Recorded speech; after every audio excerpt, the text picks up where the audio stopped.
What's up guys, today we're going to learn recursion. Now recursion might be a little bit confusing topic because a lot of people don't understand it correctly, but I'm gonna try to explain it in the most simplest way ever possible. Now say you have this function int turbocharger, and let's just change this to void because this function will do nothing but just see out something on the screen that I am or I am recursion, and then end that line. And now before explaining recursion, now this might be a no normal function, and let's just go ahead and call this function in the main. So I'm gonna copy it, paste it over here, and then add a semicolon. Now if I go ahead and build and run, it says I am recursion. Now this is not actually recursion, but it's a simple function that prints that does nothing. It just prints I am recursion. We built a function over here, and then we called it from the main, and it printed out I am recursion. Now what is actually recursion? Recursion is actually using the same function within that function. Now this might sound a little bit confusing, but a function that can call itself, it is called recursion. And by calling itself, I mean that this is a function that prints out something, and then it's not dead, it's again alive by calling itself again. So you might think that after end that line, after this end line statement or whatever, this function just ended right here, but this function will keep on going. Why? Because it's calling it, it's gonna say okay, turbocharger, execute turbocharger, and then print out I am recursion, and then again run this function. So it's gonna go to whole top and then run again, and now it's gonna keep on running until your computer just crashes. So basically infinitely. Now if we go ahead and build and run this, you see it just keep on going, and my bar right here is by now it executed like 1,000,000 times. It just keep on going. So it'll keep on go until your computer just crashed. So that might not be a useful way of using recursive functions. Now from the math, like 10th grade math or like 9th grade math, you might remember that we used to calculate factorials. Now factorial might be like 5 times, what is 5 factorial? 5 factorial is 5 times 4 times 3 times 2 times 1, that is 120. Now in order to calculate factorials, this recursion might come in handy. So in order to build a truly best possible use of recursive function is that we just have to like delete all this and all this, and now in order to build a truly recursive function that is actually useful, we can like build a function that int and factorial calculator. I hope I spelled that right. And this function is gonna have parameters int x. It's gonna use one parameter, and in the body what we can do is we can type a bunch of if else statements, like not a bunch of but a single if else statement that will be useful for our this particular recursive function. So if open parenthesis x equals 1 close parenthesis, and then in the body of if you can like type return 1. Sounds confusing, but just wait for it. Now that we have typed in return 1 and our body of if statement is complete, now we can go ahead and type the else statement, that is return x and multiply by this function factorial finder. So factorial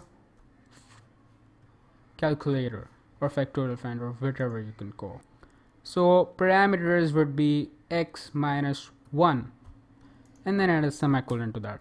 And then in our main, what we can do is we can see out and use this function factorial finder. And in the parameters, what the argument would be is 5. Our argument would be 5, and we might want to end that line.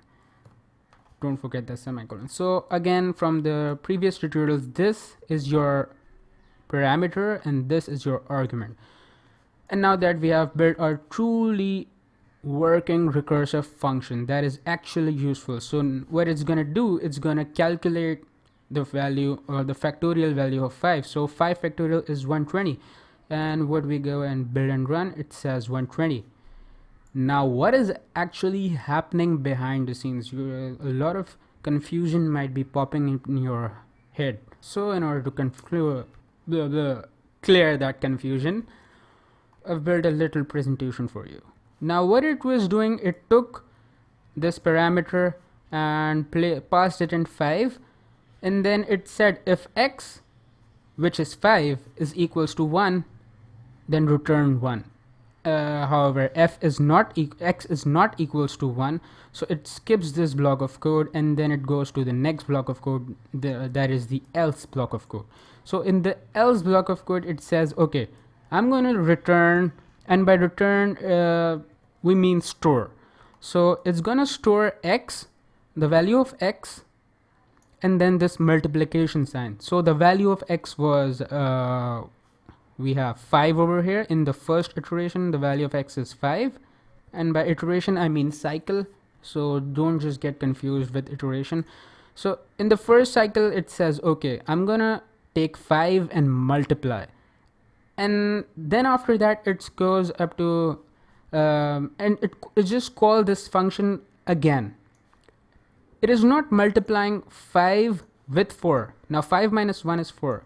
Come over here in PowerPoint, I'll show you how it's done. So let's say we have this example, the same example which we are working on. Now this is nothing but PowerPoint. So let's say in the first iteration, it says 5 multiplied by. Now the value of return x was 5 multiplied by. Not the value of return x, excuse me, the value of return. In this case, line number 8.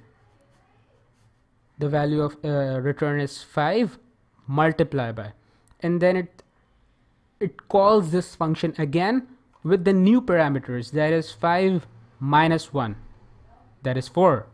And now in the second iteration, what it's doing, it's taking that the value of x, which was 4, because 5 minus 1 was 4, so it's taking that value 4 and then multiplying that value. Now remember, our old value of return was 5 multiplied by, nothing else. And now in the second cycle, it says 4 multiplied by, because the value was 4 multiplied by. And now in the third cycle, it's gonna take 4 minus 1 was 3. So now it comes over here, skips this block of code, and then return. Now the value of x is 3, because 4 minus 1 is 3. So hey, don't forget that we have this 5 multiply and 4 multiply value stored in return from our previous cycles. Now the new cycle is 3 multiply by. So 3 multiply by. And then now in the next cycle, it says 2 multiplied by. And then it says, oh, now that all the cycles are over and the value of x is x is 1, so I'm gonna see if x equals to 1, then I have to return 1, and by return 1, it just means it's only going to amend 1 in this whole calculation of return. So again, I'm gonna try to explain. 5 in the first cycle, it says 5 multiplied by, and in the second cycle, the value of return becomes 4 multiplied by. And then in the third cycle, it becomes 3 multiplied by. And then in the next cycle, it becomes 2 multiplied by, and then finally 1. So what's actually happening behind the scenes? A lot of you might be confused that in the first cycle, it says 5 multiplied by 4. No, it's not multiplying 5 multiplied by 4. It's not doing that. 5 4 is 20. 5 4 is 20. So it's not doing 5 4 or 5 into 4. It's just saying 5 multiplied by. and then in the next cycle it says 4 multiplied by. So it might not make sense in the cycles, but it actually is. So 5 into 4 is actually 20, and 4 into 3 is actually, so 5 4s are 20, and 23s are 60, and 62s is 120, and 121s is indeed 120. So the value of 5 factorial is 120. So I hope this explanation might help you. Rewatch this tutorial again if you're not unable to understand what recursion is. It's really easy. So that's it for recursion. You guys study this tutorial thoroughly, and I'll see you guys in the next one.